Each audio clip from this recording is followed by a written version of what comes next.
তোমাৰ অজ্ঞাতে মোৰ বহাগ।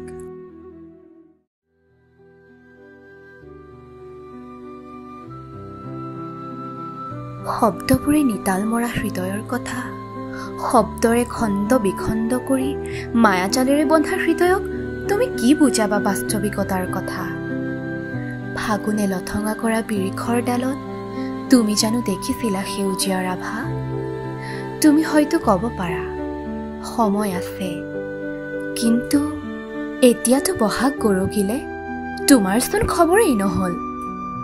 মইতো ৰৈ আছিলো, তুমি আহিবা, বুজিবা আৰু এই অবুজনক বুজাবা, কিন্তু তুমিতো চতৰ বৰদৈচিলাৰ সৈতে উৰি গলা। কোৱাল সূতৰ অজুহাত লৈ ৰং বিচাৰি হাবাত উৰি খালা। চোৱাচোন এবাৰ, এয়া বহাগ ফুলিছে মোৰ খোপাত।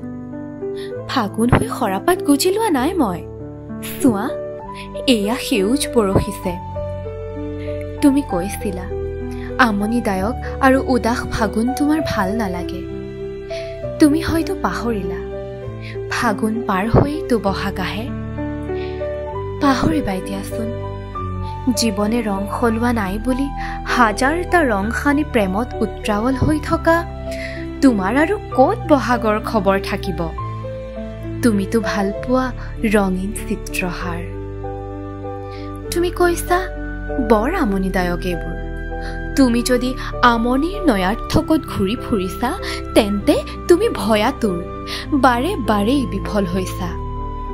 তুমি কল্পনাৰ টুলুঙা নাৱত উঠি তুমি কল্পনাৰ বঠা মাৰিছা, কিন্তু তুমি খুলি নাই কোৱা।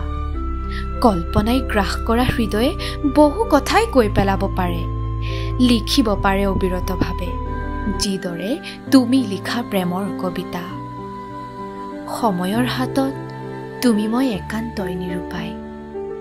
এতিয়া পাৰ্থক্য এটাই, তুমি হয়তো শুকান কাঞ্চন এটোপোলালৈ ঘূৰি ফুৰিছা, আৰু মই বহাগ বুটলি ফুৰিছো অজ্ঞাতে।